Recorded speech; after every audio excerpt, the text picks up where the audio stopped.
Bom, vamos começar então. Primeiramente, novamente, muito obrigado pela presença de todos. A gente vai falar aqui do movimento de fintechs e também de fintechização, que na verdade é a transformação aí de negócios em uma fintech. A gente vem observando esse tipo de movimento em diversas empresas. A gente pode citar algumas aqui. O Peixe Urbano é um exemplo dela. A 99 já tem uma wallet. O iFood tem agora o iFood Pay. Enfim, tem diversos marketplaces que têm se transformado em fintechs. Mas antes da gente abordar aqui alguns assuntos mais específicos sobre o tema, eu gostaria que cada um de vocês se apresentasse e também colocasse aí os pontos relacionados à vertical de pagamento de vocês ou mesmo da solução aí de meio de pagamento que cada uma oferece. Aí a gente pode começar aqui na ordem, começar lá na ponta e vir até... Então tá bom. Bom dia, pessoal. Eu venho aqui representando o Mercado Pago. Meu nome é Luciano Rafael, sou responsável por canais e parcerias na Wallet focado em QR Code, né? O Mercado Pago, como é de conhecimento de muitos, surgiu bem lá atrás com o objetivo justamente de viabilizar transações dentro do mercado livre e aí com segurança, com mais segurança, etc. E ao longo do tempo a gente foi implementando novos serviços e hoje fazemos parte aí desse numeroso, né, uma quantidade numerosa de fintechs, e a gente visa aqui basicamente democratizar o sistema financeiro, e acredito que a wallet, o QR Code, enfim, essas soluções permitem que a gente chegue em toda a população, nos mais diversos níveis. Tá? Legal, pessoal. Bom dia, Vitor. Primeiro, obrigado pelo convite, um prazer estar aqui com vocês. Sou Alex Barreto, sou diretor jurídico de compliance do Banqi. O Banqi surgiu, né, como uma conta digital, um banco digital, né, da Via Varejo. A empresa controladora hoje do grupo é Airfox, né, é uma fintech fundada em Boston pelo Vitor Santos, é um brasileiro que, como muitos, tiveram a experiência ruim no sistema financeiro, muito jovem, migrou para os Estados Unidos, estudou lá, conseguiu acesso ao sistema financeiro lá, que é muito melhor que o nosso, e levou isso como um legado da vida, né, de trazer para outras pessoas uma experiência melhor do que a que ele teve, ou seja, democratizar o sistema financeiro em mercados emergentes, né. O ano passado, no dia 11 de setembro, informações são todas públicas, a gente fechou uma parceria com a Via Varejo, tá?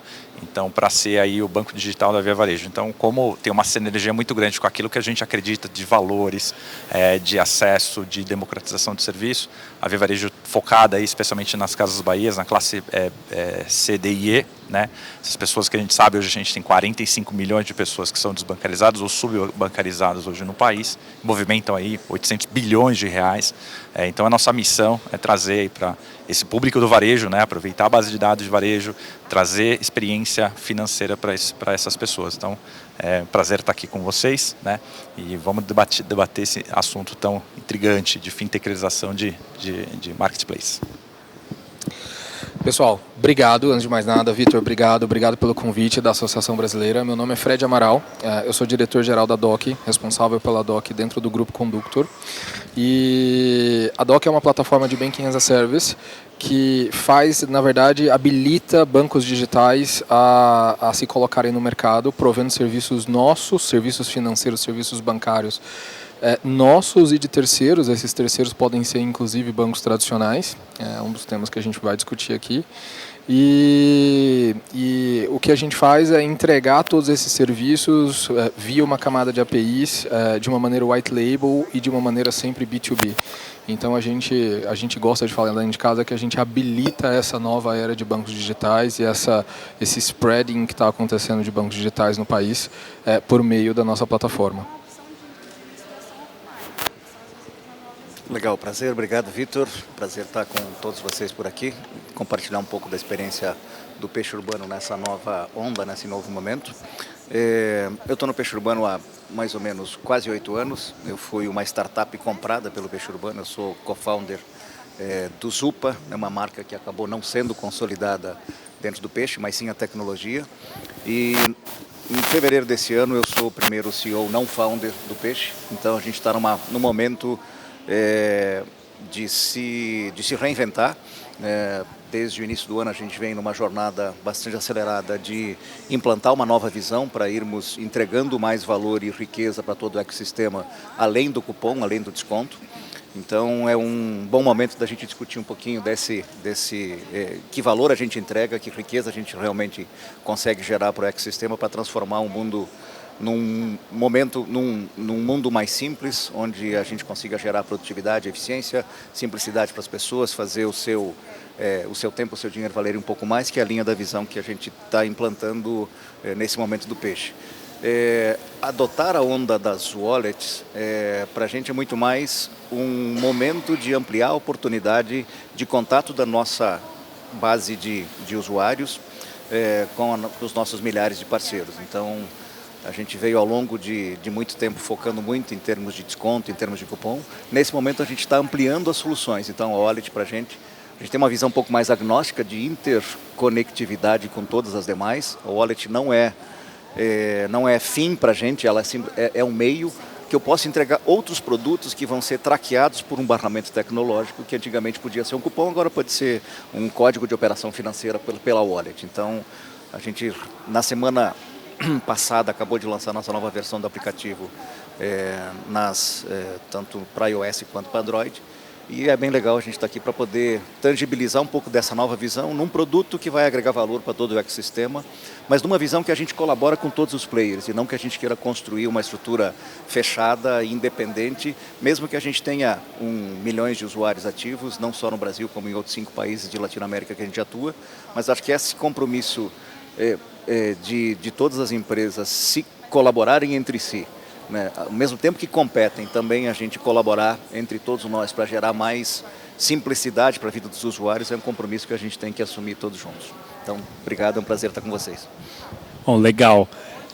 Vamos começar a abordar esse assunto sobre 2 perspectivas. A primeira é que, independentemente do marketplace se tornar uma fintech, aos olhos do Banco Central, o marketplace já é um subcredenciador, ou seja, já é um meio de pagamento eletrônico e a partir disso ele deve obedecer algumas regras. Tá? E de uma outra perspectiva, que é a perspectiva econômica, a partir do momento em que esse marketplace entende o seu consumidor, tem acesso a diversas informações, seja dos seus parceiros, estabelecimentos comerciais dentro do Mercado Livre, na Via Varejo, no Peixe, ele começa a vender produtos realmente eletrônicos e financeiros. Então eu queria saber da perspectiva de vocês se realmente navegar nesse terreno que não é um terreno originário para a maioria dos marketplaces, tem grandes desafios, ou se isso está ocorrendo ocorre isso de uma maneira natural, e o desenvolvimento desses meios de pagamento eletrônico é quase que é uma consequência de todo o marketplace, ou seja, todo marketplace vai de fato se tornar uma fintech em algum dia. Bom, quando a gente fala do marketplace, basicamente a gente, como plataforma, tem compradores e vendedores, e ao final do dia, compradores e vendedores necessitam fazer transações, e essas transações no geral é feito obviamente com dinheiro, né? E se você pegar a origem do Mercado Pago, vai muito nesse sentido, né? Bom, a partir daí você começa a identificar oportunidades de acordo com a demanda do próprio usuário. Então, quando você coloca que é uma coisa natural, talvez natural do ponto de vista da demanda do usuário, mas obviamente fazer isso no dia a dia é uma outra história, é um outro desafio. Então, a gente vê que o usuário lá atrás, por exemplo, precisava de dinheiro para fazer o pagamento, então utiliza-se a função do boleto, né? Mais para frente vem os checkouts, vai vindo várias evoluções, né? E aí, com isso, apesar de ser identificado oportunidades, essas oportunidades muitas das vezes elas não nascem dentro de casa, é uma coisa um pouco óbvia, mas se a gente não estiver sempre atento à movimentação do usuário, o que ele está almejando, o que ele está fazendo, você acaba não visualizando. A partir daí você tem o crédito, que aí já nasce uma outra possibilidade, né, que você pode incrementar ainda mais esta parte de pagamento com crédito, entre várias outras que todos os dias, que todos nós aqui olhamos, analisamos, verificamos, entendemos o tamanho do desafio, né? Aparentemente tudo parece muito normal, mas como eu disse, no dia a dia você tem bastante desafios para implementar. Então acho que é um pouco da visão que a gente tem nesse sentido. Legal, Vitor. Sua pergunta é ótima. Olhando um pouquinho para trás, né, lá em 2010, que a gente tinha um duopólio, você tinha 2 bandeiras, 2 credenciadoras, no mercado super concentrado, que a partir de uma decisão do CAD, né, e depois a evolução da 12865, a gente conseguiu aí o que a gente tem hoje dos arranjos de pagamentos. Se você for pensar alguns anos atrás, era quase que impossível você pensar numa economia hoje compartilhada em que o marketplace se tornasse uma fintech. E aí eu olho isso sempre no aspecto de negócio, né, de estratégico de negócio e de regulação. Pô, tudo bem, se você pensar como o iFood, né, o iFood ele tinha um problema que era o estabelecimento, ele recebia os valores e ele tinha que cobrar do estabelecimento depois o valor da comissão. Então tinha um problema de inadimplência, um modelo de negócio de inadimplência. Ele falou, poxa, por que eu, em vez de eu ser credor, por que eu não vou ser devedor? Então, a partir de uma dor que o iFood tinha de inadimplência, né, ele criou um modelo de ser o marketplace, de ser a fintech. O que isso significa? Que, como você bem falou, ele ficou a partir de 2015, da 3765, no radar do Banco Central. E estar no radar do Banco Central tem um ônus, né? Então você falou, pô, bacana, hoje é democrático, hoje eu posso transformar meu negócio numa fintech, só que hoje eu tenho o Banco Central que olha para mim.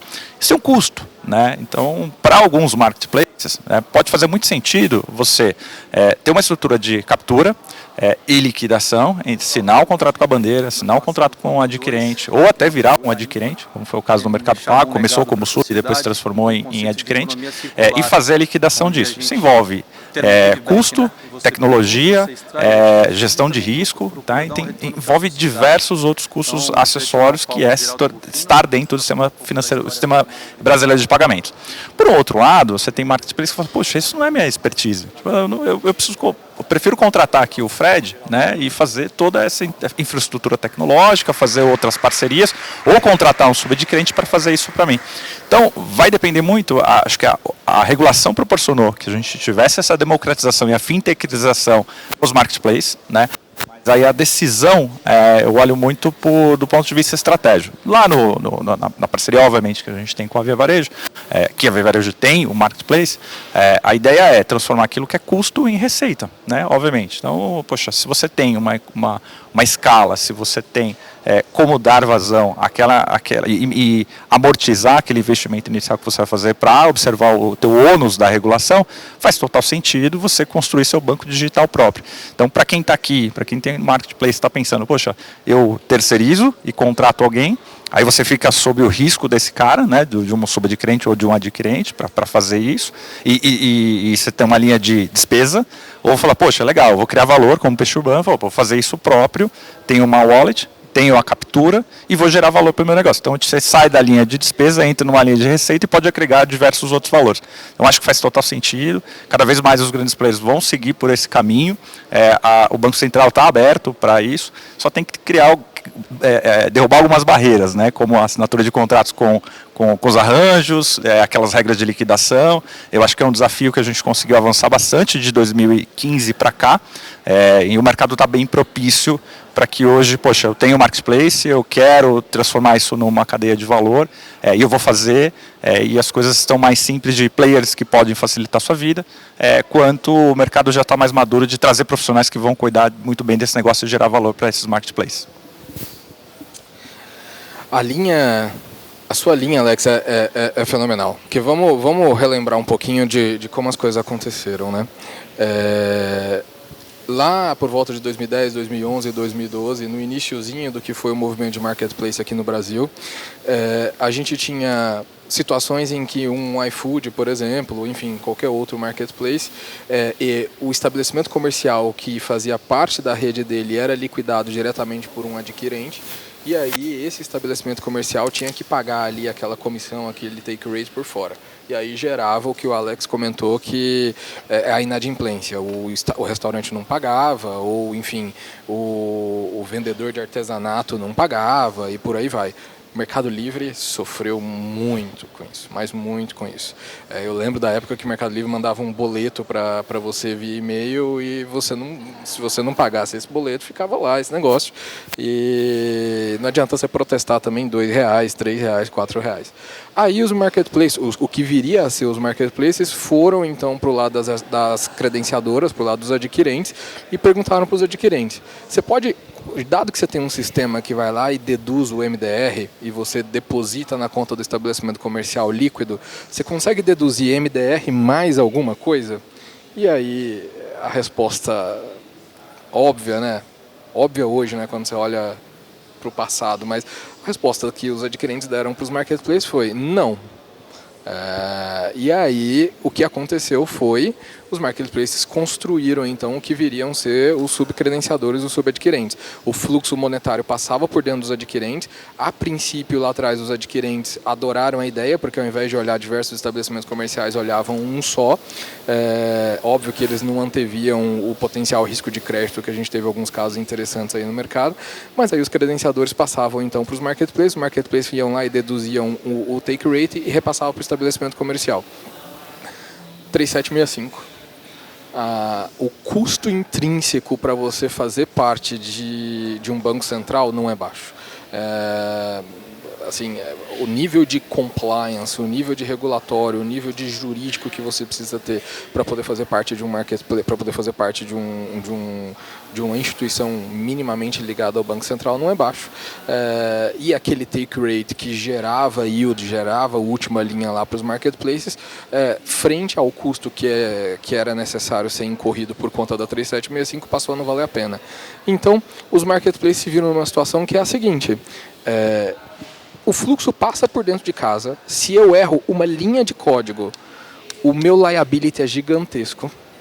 Se eu erro uma linha... Corretor é a mesma coisa, né? O volume é gigantesco. Se você erra uma linha de código, o liability é gigantesco, porque o Banco Central vai na jugular dos diretores estatutários, então, daquele marketplace. Se eu não pago o estabelecimento comercial, eu ainda sou liable perante os arranjos, porque eu assinei um contrato lá com os arranjos, Visa, Elo e Mastercard. E o que eu vou fazer com isso agora? As credenciadoras querem de volta, mas quando eu bato de volta nas credenciadoras para as credenciadoras assumirem a responsabilidade de tirar o meu take rate via split, a primeira coisa que a credenciadora fala é: não, mas se eu coloco esse estabelecimento comercial, ele precisa ter uma conta bancária no banco a que eu sou atrelado, ele vai ter que tomar crédito via o banco que eu sou atrelado, ele vai ter que, enfim, fazer uma capitalização via o banco que eu sou atrelado, quando a gente fala de MEI, EI e IRELI. Então, qual que é a situação que os marketplaces se viram? É uma situação óbvia. O que está acontecendo hoje é resultado, na verdade, do que os próprios agentes do mercado tradicional criaram. Hoje tem um fluxo gigantesco passando por dentro dos marketplaces, uma responsabilidade gigantesca, um liability gigantesco, e o yield que se tem pelo take rate, vis-a-vis a todos esses riscos, não é suficiente. Cria-se uma fintech. Num mundo que deixou de ser baseado em produto e passou a ser baseado em experiência, o marketplace sobrevive, e sobrevive muito bem, aliás, porque entrega uma experiência diferenciada para as duas partes da sua cadeia.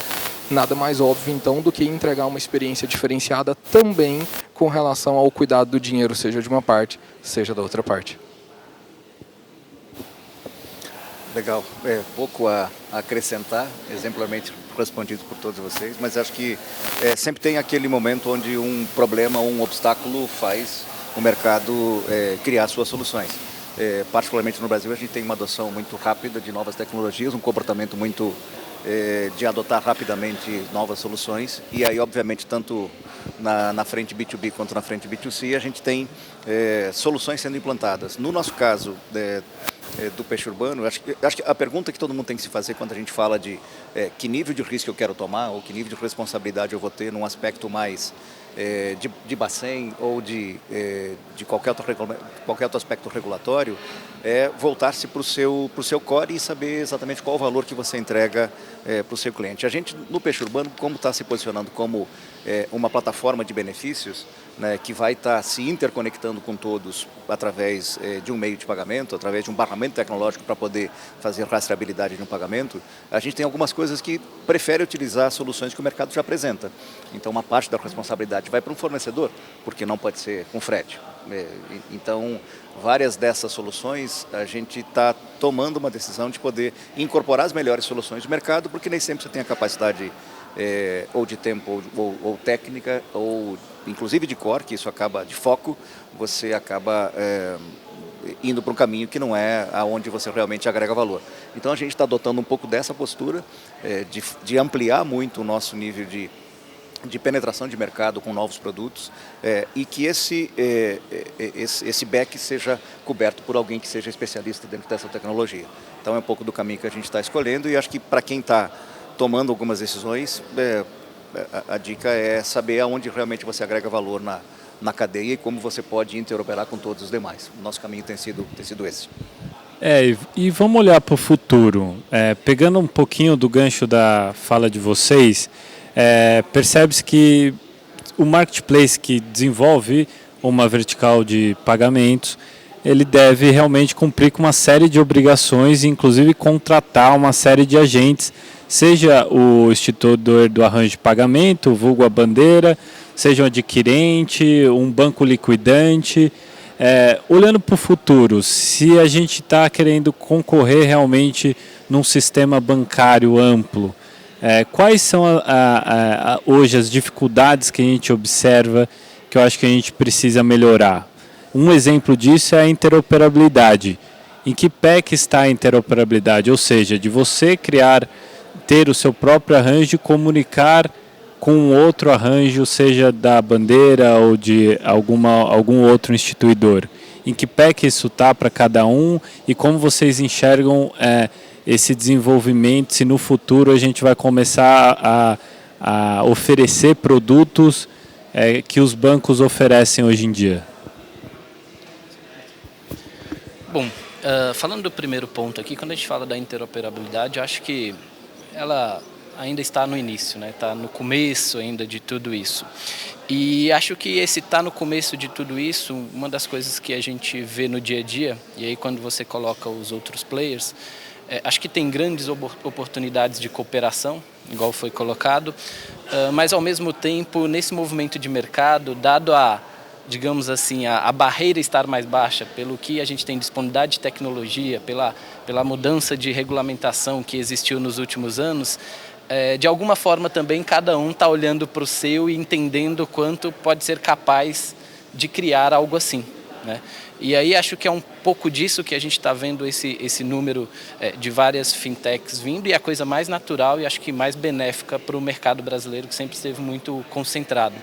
Bom, uma vez passado esse momento e você tendo capilaridade ou você tendo um número de usuários alto, grande, você tendo recursos, você tendo capacidade de desenvolvimento ou você eventualmente se juntando a alguém, você consegue sim juntar mais serviços dentro de uma fintech dessa que está ligada ao marketplace. Novamente, igual eu tinha falado anteriormente, como ali dentro tem uma questão de consumo, né? Sempre alguém quer consumir alguma coisa, às vezes não tem todos os recursos, sempre vai ter uma possibilidade de naquele local você eventualmente olhar para um seguro, olhar para um investimento financeiro, olhar para outras coisas que ao longo do tempo você precisava ir até uma agência bancária para fazer. Então acho que a barreira hoje está bem mais baixa. Todavia, tem a questão de regulamentações que você precisa atender, tem a questão de estruturas que você precisa ter para atender essa regulamentação. O Banco Central é um regulador, vamos dizer assim, exemplar, acho que até posso afirmar mundialmente falando. Então, tudo isso requer bastante cuidado. Mas, lembrando, né, quando a gente volta para as resoluções, enfim, para as coisas que vieram lá atrás, visou dar justamente um pouco mais de flexibilidade para permitir o nascimento, né, de coisas assim. Há anos atrás a gente não conseguiria, obviamente, falar em alguns serviços financeiros, porque a regulamentação ela era tão pesada e tão rígida que muitas das vezes o custo, de fato, como foi colocado, não valia a pena. Hoje em dia isso tem mudado e aí de forma benéfica a gente vê o surgimento de vários players. Então, de certa forma, agregar novos serviços ao longo do tempo acho que é um tanto quanto natural, mas obviamente entendendo aí o usuário e o que ele realmente vem demandando. Bom, sobre a interoperabilidade, você, Vitor, liderou lá um trabalho aqui pela a B2O, né, de a gente ter uma interoperabilidade mais democrática, né? Mas na prática a implantação disso é difícil. Notícias do mercado que eu tenho, que o Mercado Pago tem conversas aí com os arranjos, com as bandeiras, mas que o assunto eu não tenho notícia de nenhum player que tenha assinado um acordo de interoperabilidade hoje com nenhum arranjo. Tá? Eu sei que as discussões são longas. É isso. Sei que eu conheço o pessoal da Mastercard, a gente tem uma relação muito bem, é nosso player, a gente é emissor Mastercard, e a gente começou essa conversa lá e assim, as portas foram abertas, mas de prático ainda eu vejo pouca coisa. Em relação ao que você perguntou de futuro, o que eu vejo eu não tenho filhos, mas tenho sobrinhos, e aí tem aquele desenho, né, a fuga das galinhas. Hoje eu vejo a fuga pelo MDR, né, a fuga do MDR. Então todo mundo quer fugir do MDR, né? Então essa é uma realidade. Como que aquela linha de custo, né, do MDR, como que eu ou elimino isso ou reduzo. Então o que a gente tem e acredita, a gente tem a nossa wallet, é você fazer a liquidação no seu próprio arranjo. Então eu estou lá no Peixe Urbano, eu poder ler um QR Code na hora de fazer o pagamento no checkout e debitar isso da minha wallet, né? Então está tudo dentro de casa, um book transfer, e eu poder liquidar para o estabelecimento comercial, lá o parceiro Peixe Urbano, no prazo que a gente acordar, seja no D0, no D1 ou no D28, fazer a liquidação com custo menor, com mais eficiência. Então eu vejo hoje os players, né, fugindo aí da liquidação, até por conta disso. Tem que ter um banco liquidante, tem que ter bandeira, eu tenho que ter a CIP, custo de CIP, eu tenho que ter diversos outros players, né, dentro da cadeia de liquidação de pagamento que me encarece, né? Hoje está uma briga enorme aí pelo taxa zero, essa briga das maquininhas. Então eu vejo iniciativas como QR Code, como isso já é uma realidade no mercado, e vejo outras, às vezes, voltando um pouquinho mais old school, boleto. Então você tem fintechs hoje desenvolvendo um sistema para marketplace de liquidação de boletos para diminuir o MDR. Então está todo mundo fugindo do MDR, e eu acredito que às vezes o novo não é necessariamente o novo, como o boleto, né? Ele tem os seus problemas, a gente sabe de tudo lá, mas ele acaba no fim do dia sendo menos custoso do que a liquidação de uma transação de cartão. Eu vejo esses dois caminhos, né, como forma aí dos marketplaces reduzirem os custos de MDR. Vamos lá, sobre interoperabilidade primeiro. Eu vou exemplificar com o Mercado Pago. Primeiro, eu não acredito que no curto prazo, no curtíssimo prazo, a gente vai ver interoperabilidade entre grandes arranjos abertos, especificamente, assim, Economics 101, terceira lição, não acredito em utopias, né? Assim, não dá, não funciona, não vai cruzar ali, a não ser que tenha um incentivo muito grande. Primeiro, eu acredito que deveria ter um incentivo do governo, eventualmente, ou regulatório, Banco Central, para poder tentar definir regras um pouco mais claras de interoperabilidade com relação ao que diz respeito a risco de crédito. O problema da regulamentação de interoperabilidade, na minha opinião, é que ela foi muito bem feita com relação a como que o processo deve ocorrer, mas ela não cobriu temas como a 12765 cobre, relacionados a risco de crédito quando se fala de instituidores de arranjo de pagamento.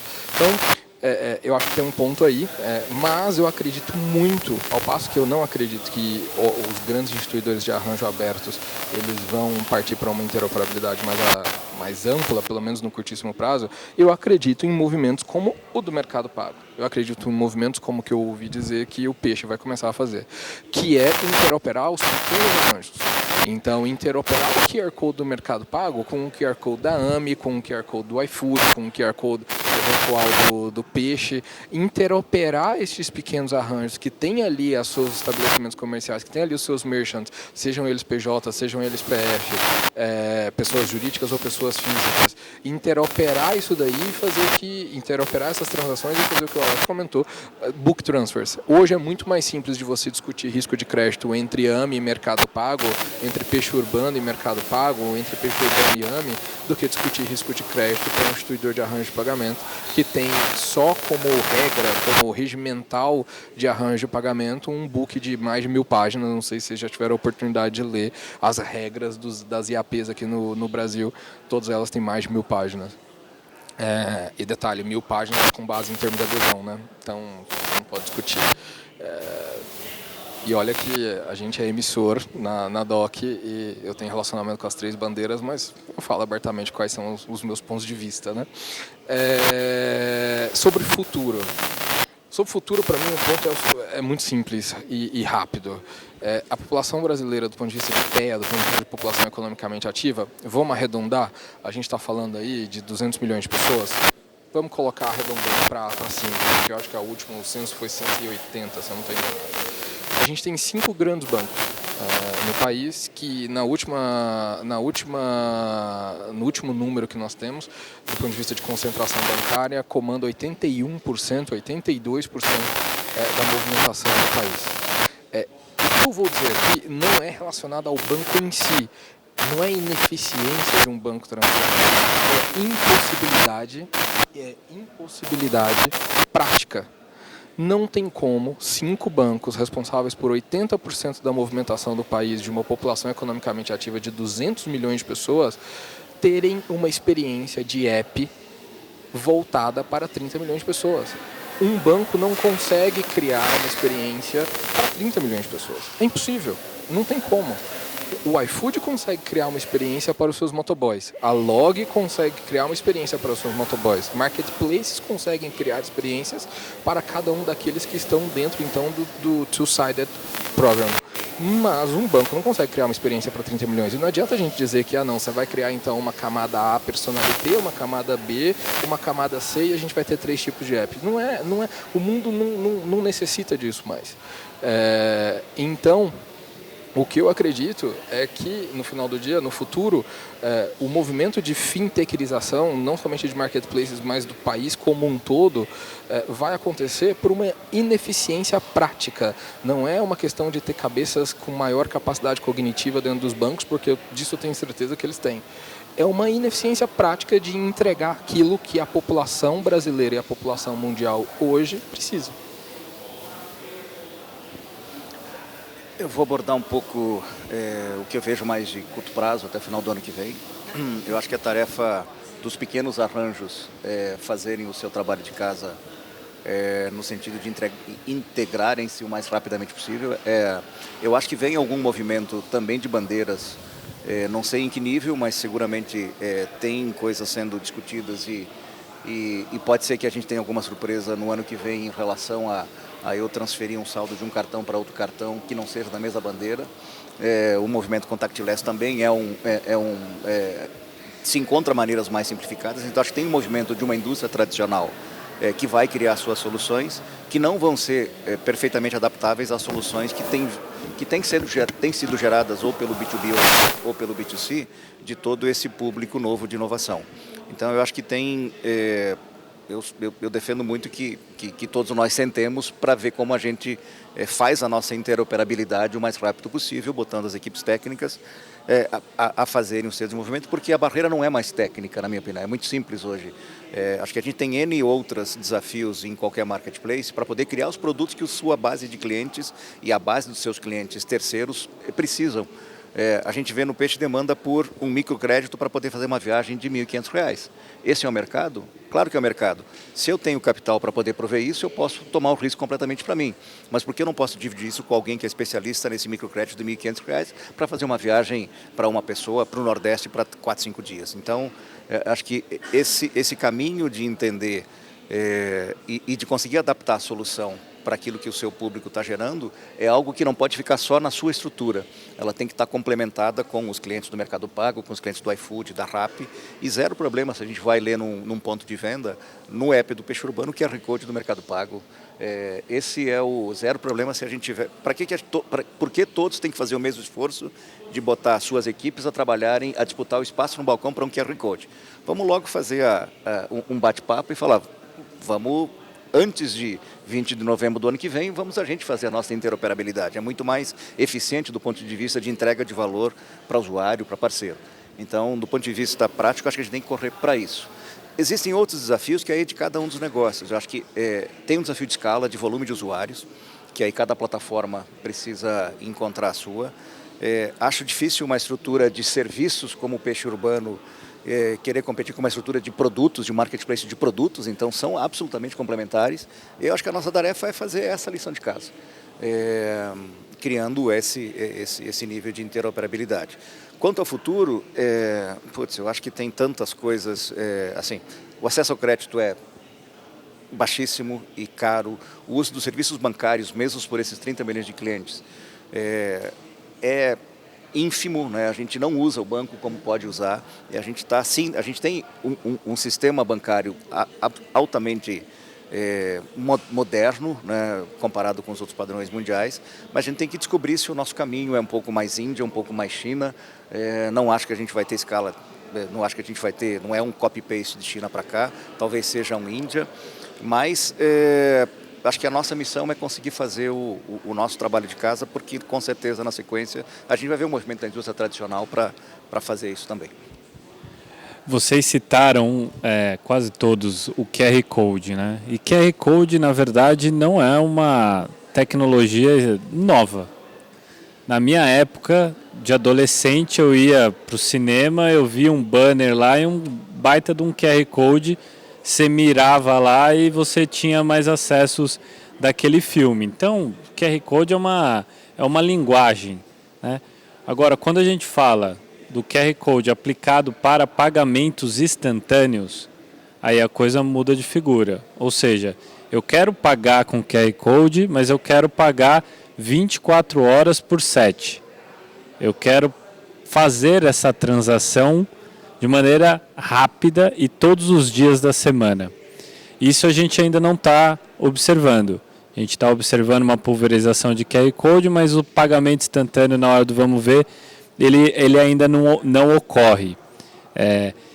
E mais, além do QR Code, que é uma linguagem, a gente tem outras possibilidades de pagamento. Tem possibilidade de pagar com reconhecimento facial, com digital, mobile payment. Então você tem inúmeras outras possibilidades de pagamento. Então eu queria entender de vocês qual é o entrave que vocês observam no dia a dia de cada empresa para a adesão ao QR Code, porque a gente está falando aí de passar de uma cultura de uso de papel, moeda em espécie e também do cartão plástico por uma cultura de pagamento aí digital com o mínimo de contato possível. Então, essa é a primeira questão.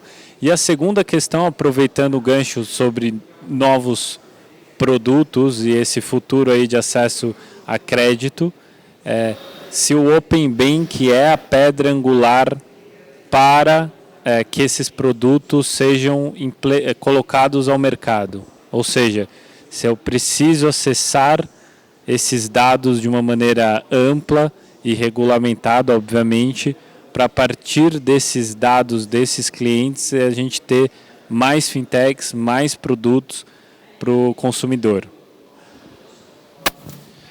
Bom, quando você fala do QR Code, né, e aí a gente conversa bastante, o QR Code foi o meio escolhido, mas por trás do QR Code é um link, poderia ser, né, como você colocou, código, poderia ser qualquer outra coisa, mas como visual e pela capacidade de informações que ele tem ali, é um meio interessante.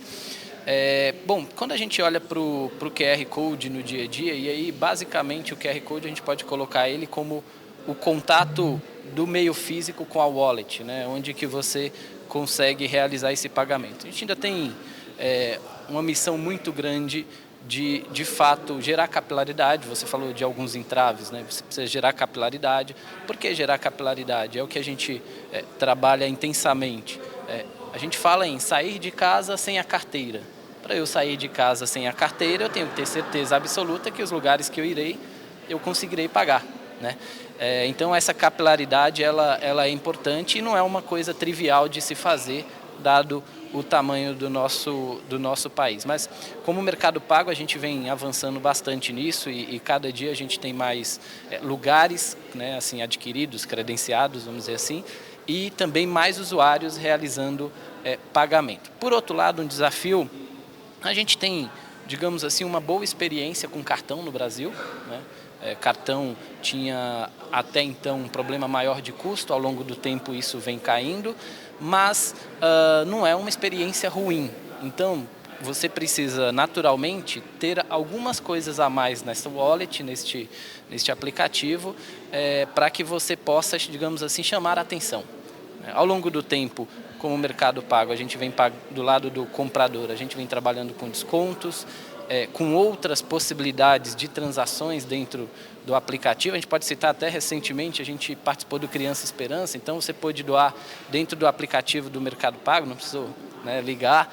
Isso são coisas que vêm ao longo do tempo chamando a atenção e as pessoas utilizando cada vez mais. Obviamente o desconto é uma coisa que, quando se fala do QR Code, ainda atrai bastante, né? E a gente precisa, ao longo do tempo, evoluir.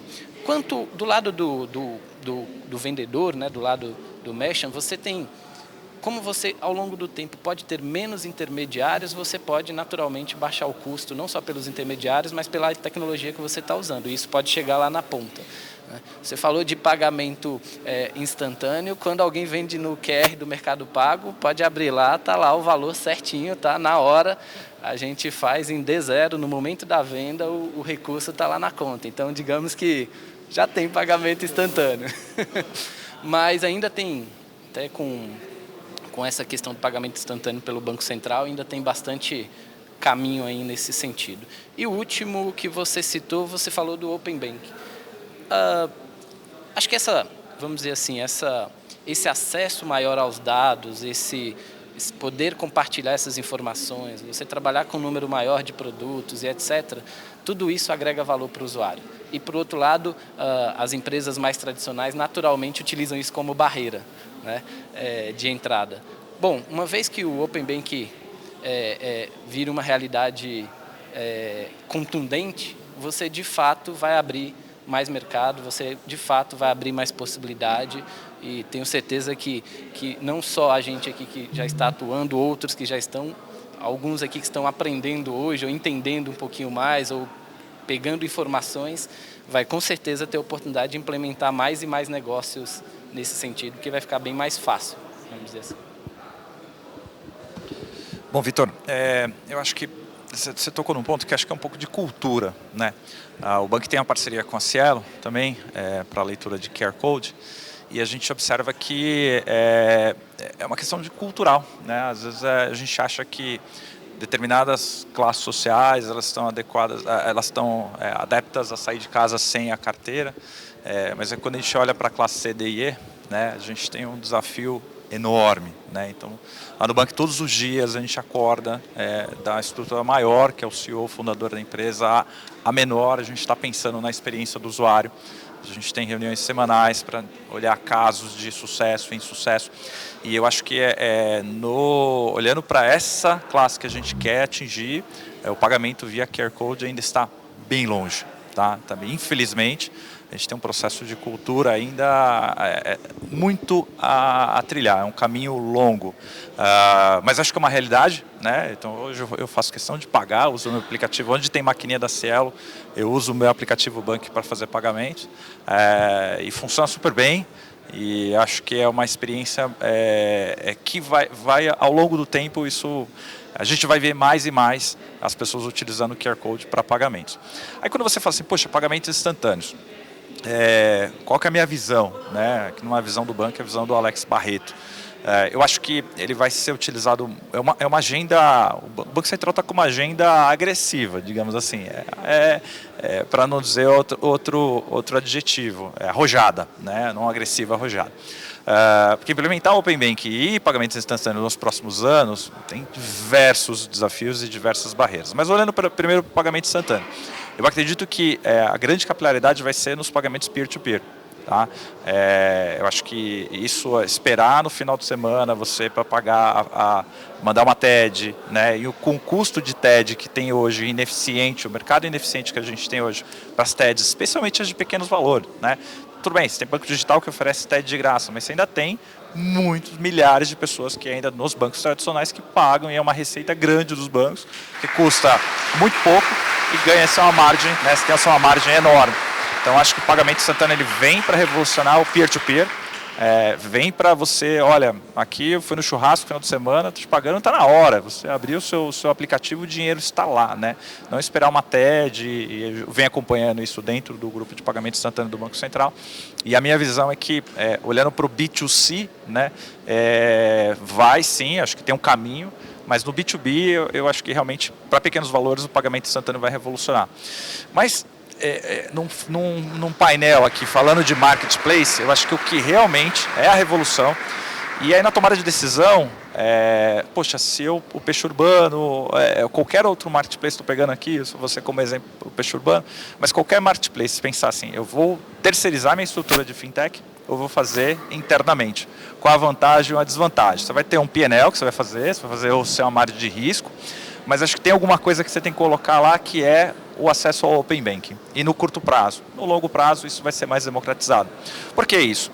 Na primeira onda da regulamentação, o Open Banking vai ser o acesso exclusivo para instituições autorizadas. Então, imagina a experiência do usuário. Porque eu, né, sou titular, hoje eu tenho uma conta num grande banco, no Itaú. Por que eu tenho que usar minha interface inteira com o Itaú, né, para fazer uma transferência, para fazer um pagamento? Não poderia usar a minha interface no banco, que eu sou um cliente banco, para fazer operações dentro do Itaú. Por que eu, né, olhando via varejo, tenho que, ou qualquer outro varejista, por que eu não posso criar dentro da minha estrutura uma instituição autorizada, e na hora de dar crédito, né, eu ter acesso às informações desse meu cliente que tem relacionamento com o Itaú de longos anos. Então acho que o Open Banking é a pedra assim, angular de todo o que a gente está traçando para os próximos anos. Eu acredito que vai ser implementado, a gente vai ter algumas barreiras para derrubar, mas na decisão de você entrar para o mercado financeiro, ser uma fintech de fato, ou você terceirizar seu serviço, eu acho que os marketplaces deveriam olhar para isso, porque realmente vai transformar o titular como dono dos seus dados, ele vai poder utilizar aquele histórico que você tem. Eu abri conta no Itaú em 1997 e eu tinha um orgulho de apresentar meu cheque, que é lá, cliente desde 1997. E aí quando eu ia na loja dar um cheque, a pessoa olhava para quando eu emiti o cheque, né? Quando o meu cheque foi, desde quando eu tinha relacionamento com o banco. E aí eu falei, pô, se você era recente, a sua inadimplência era mais fácil de ser inadimplente. Se era mais antiga, não. Então, é isso. Você vai poder ter acesso, o cheque vai ser uma API que você vai consultar para saber qual é o seu relacionamento, para saber se você tinha um bom relacionamento, se você era um bom pagador ou não. E isso fazer com que a fortaleza que os bancos têm hoje, uma delas é a informação. E o mercado tem uma assimetria de informação. Então, se eu tenho informação, eu além de um balanço bom, eu além de tecnologia, eu além de tudo que eu tenho o poder da informação. Então, o Open Banking, para mim, é a pedra assim, angular, vai mudar o relacionamento, que a gente lida com serviços financeiros, e isso sendo implementado no Brasil, o Bacen quer implementar a agenda para 2020, 2021, eu acho que vai mudar bastante como que a gente, os marketplaces, como as pessoas e como a população que você falou, Fred, a população economicamente ativa no país, ela se relacionar com os bancos vai ser bom por conta da democratização do serviço, traz competição, se traz competição, traz redução de custos, traz eficiência, inovação, e a gente vai conseguir melhorar o nosso mercado com certeza com o Open Bank. Essa é a minha expectativa para os próximos anos. Muito bom. 2 temas então, né? QR Code e Open Banking. Vou falar rapidinho para deixar espaço para o Bressan e para o Vitor. Sobre QR Code, de maneira muito pragmática, QR Code exige mudança de cultura, porque aquele que paga com cartão hoje, para poder pagar com QR Code, a experiência não difere muito. E para ser muito sincero, às vezes eu prefiro pagar com meu cartão do que pagar com QR Code, por conta da stack de tecnologia que ainda é provida, sejam pelos apps, seja, enfim, pelos POS e por aí vai.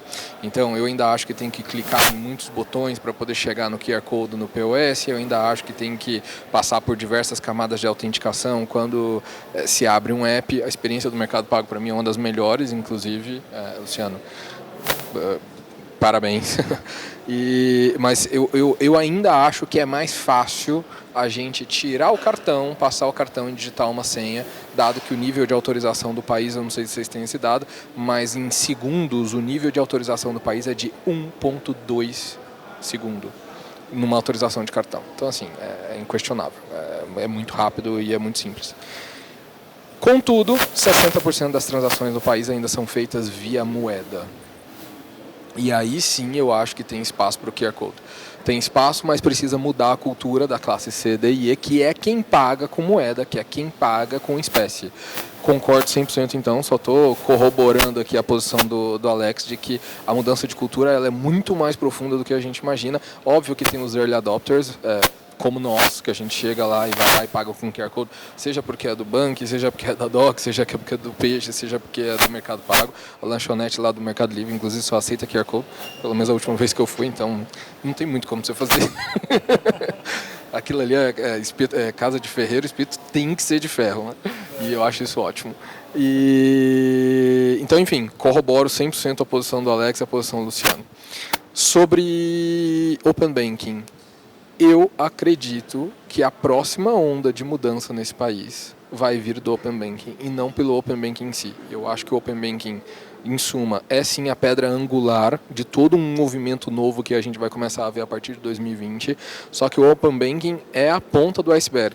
O Open Banking vai abrir frentes de colaboração que, se os players tradicionais, e aí por players tradicionais eu estou, enfim, fazendo referência aqui aos bancos tradicionais, eu estou fazendo referência às credenciadoras, eu estou fazendo referência àquela estrutura, aquele fluxo da cadeia de pagamentos existente hoje. Se eles forem espertos, eles vão surfar uma onda de lucro talvez maior do que o que eles têm hoje, se eles souberem utilizar o que o Open Banking vai trazer para eles. Ou seja, se eles conseguirem quebrar algumas barreiras internas para adotar o Open Banking e prover esse Open Banking como um gerador de receita. É fazer um shift do mindset deles, é fazer uma mudança da mentalidade desses players tradicionais de acreditar que o Open Banking é alguém entrando na sua cozinha e colocando mais sal em alguma comida, para passar a pensar que o Open Banking pode sim ser um gerador de receita para ele. O Open Banking pode sim permitir que estes players tradicionais comecem a oferecer serviços para essa nova linha de incumbents, que eu acredito que vão ser incumbents, que são as fintechs, que são as big techs, etc., com muito compliance. E aí eu até brinco dentro de casa, né? Compliance não se aprende em anos, compliance se aprende em décadas. Então, um novo entrante hoje que acredita que tem um time de compliance precisa sofrer muito ainda para poder ter um nível de compliance que um banco tem. Digo isso por mim, Alex pode falar isso dentro de casa também, por ser diretor de compliance lá do banco. É muito difícil. E esses bancos, aos olhos do regulador, eles têm um tremendo ativo, que é conhecimento com relação a isso. Então, se esses bancos, se esses credenciadores souberem surfar a onda do Open Banking, Com certeza a receita deles vai diminuir, mas o custo vai diminuir muito mais em proporção e, consequentemente, o return on equity desses players vai ser maior, inclusive, do que o que eles têm hoje. Vamos ver o que vai acontecer. A Europa tem alguns players já indo nessa linha e tendo resultados formidáveis. Vamos ver o que vai acontecer no Brasil 2020 e 2021.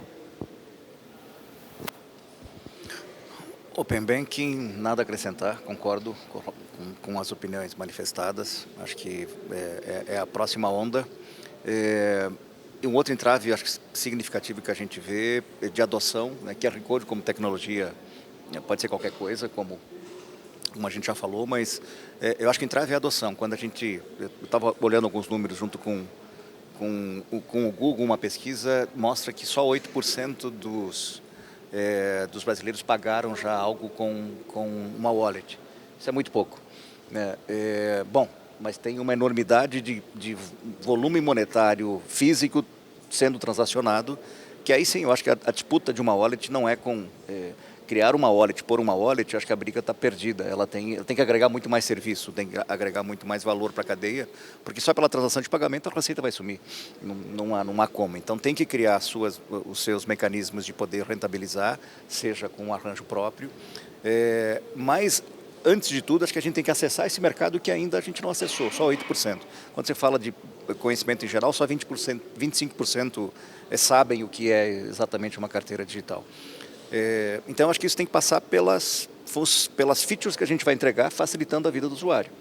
Então, ou é mais simples pagar com o Mercado Pago. Não acredito que o desconto que a gente vai receber ou o promo code de ativação ele seja algo sustentável. Acho que isso não dura. É legal como estratégia de aquisição, mas eu acho que isso não tem como garantir o engajamento do usuário. O engajamento tem que ser feito por um bom serviço. E aí eu acho que tem coisas que cada um tem que surfar. A gente está testando alguns produtos novos na linha do dia a dia. Exemplo, no novo app com a Wallet, a gente lançou uma funcionalidade que é digitalizar a experiência daquele cartão de fidelidade que a gente vai lá no restaurante, vai carimbando, a gente sempre perde, né, chega a 10 para ganhar o próximo almoço. Eu nunca consegui ganhar o 11º, mas se eu fizer o pagamento com a Wallet, eu vou estar com aquilo automaticamente registrado, é informação para o parceiro, é controle, empoderamento para o usuário. Isso pode ser um jeito de, através de uma feature simples, dizer, putz, então eu vou pagar por aí porque está me dando uma vantagem de controle, né? Pode ser uma delas. Uma outra pode ser as estratégias de desconto, que são muito ok, mas eu acho que a gente tem que encontrar essas pequenas coisas que caem na graça do usuário. Aí a gente vai para a balada, dá para sair sem carteira, mas lá na balada eu tenho o item que, ou no boteco, eu posso comprar vários chopes e ao invés de ter a fila de pagar e a fila de retirar, eu vou economizar tempo, já vou pagar direto com código eu vou comprar 5 chopes, beleza, já vou para a fila de retirada. Então, acho que essas sacadas, todos os marketplaces têm que começar a encontrar. E a gente acredita que, por vocação, o peixe consegue ser um protagonista nessa história, que é acabar trazendo para esse mercado e trazendo todos os outros players juntos para a gente conseguir fazer essa nova modalidade entrar no dia a dia das pessoas. Mas só vai entrar com features que entregam mais simplicidade, faz de fato economizar tempo, economizar dinheiro e por aí vai. Então é a linha que a gente crê. Bom, nosso tempo está acabando. Vou fazer só um pequeno comentário na fala. Eu gostei demais da fala do Fred. O Open Banking realmente na Inglaterra tem surtido um efeito extremamente positivo para os grandes bancos. Morgan Stanley e outros tantos estão criando produtos realmente para oferecer no mercado com base no Open Banking.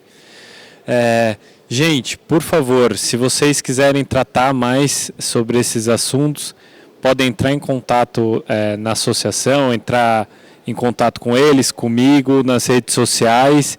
Eu vou agradecer vocês aqui novamente pela presença e muito obrigado. Valeu!